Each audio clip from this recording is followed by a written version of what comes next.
નમસ્કાર મિત્રો, સ્વાગત છે તમારું ગુજરાતી ટિપ્સ યુટ્યુબ ચેનલની અંદર। તો મિત્રો, આ વિડીયોની અંદર આપણે આયુષ્યમાન ભારત દિવસ 2023ના કેટલાક ખૂબ જ અગત્યના પ્રશ્નો અને તેના જવાબ વિશે વાત કરીશું। જેમ કે આયુષ્યમાન ભારત દિવસની ઉજવણી ક્યારે કરવામાં આવે છે, આયુષ્યમાન ભારત યોજના શું છે, આયુષ્યમાન ભારત યોજનાની શરૂઆત ક્યારે થઈ હતી, આવા ખૂબ જ અગત્યના 9 પ્રશ્નો વિશે આપણે આ વિડીયોની અંદર ચર્ચા કરીશું। તો ચાલો જોઈએ।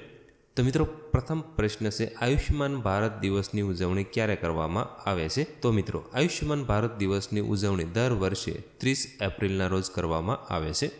ત્યાર પછીનો પ્રશ્ન છે આયુષ્યમાન ભારત યોજના શું છે। તો મિત્રો, આયુષ્યમાન ભારત યોજના, જેને પ્રધાનમંત્રી જન આરોગ્ય યોજના PMJY તરીકે પણ ઓળખવામાં આવે છે, તે ભારત સરકાર દ્વારા શરૂ કરવામાં આવેલી એક આરોગ્ય વીમા યોજના છે।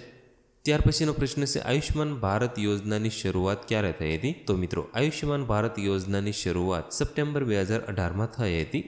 ત્યાર પછીનો પ્રશ્ન છે આયુષ્યમાન ભારત યોજનાનો મુખ્ય ઉદ્દેશ શું છે। તો મિત્રો, આયુષ્યમાન ભારત યોજનાનો મુખ્ય ઉદ્દેશ સમાજના આર્થિક રીતે નબળા વર્ગોને આરોગ્ય કવરેજ પ્રદાન કરવાનો છે। ત્યાર પછીનો પ્રશ્ન છે આયુષ્યમાન ભારત યોજના અંતર્ગત કુટુંબ દીઠ કેટલા રૂપિયા સુધીનું આરોગ્ય કવચ આપવામાં આવે છે। તો મિત્રો, આયુષ્યમાન ભારત યોજના અંતર્ગત કુટુંબ દીઠ વાર્ષિક 5 લાખ રૂપિયા સુધીનું આરોગ્ય કવચ આપવામાં આવે છે। ત્યાર પછીનો પ્રશ્ન છે આયુષ્યમાન ભારત યોજનાના ફાયદા શું છે। તો મિત્રો, આયુષ્યમાન ભારત યોજનાના લાભાર્થીઓને આરોગ્ય સંભાળ સેવા માટે કેશલેસ અને પેપરલેસ એક્સેસ પ્રદાન કરે છે। આ યોજના હોસ્પિટલમાં દાખલ થવા, સર્જરી અને અન્ય તબીબી પ્રક્રિયાઓને લગતા ખર્ચને આવરી લે છે।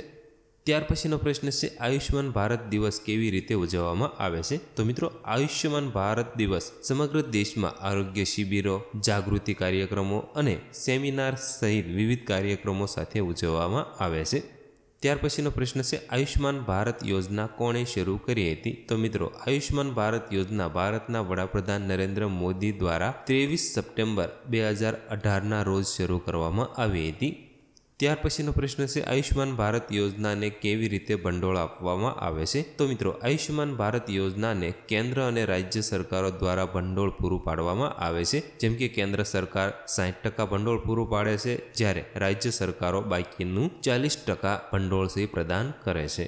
જો મિત્રો, તમે દરરોજની આવી નવી માહિતી મેળવવા માંગતા હોય તો અમારી એક ટેલિગ્રામ ચેનલ છે, જેને તમે જરૂરથી જોઈન કરીને રાખજો। ત્યાં તમને દરરોજની નવી અપડેટ મળી રહેશે, જેની લિંક તમને વિડીયોના ડિસ્ક્રિપ્શન બોક્સની અંદરથી મળી જશે।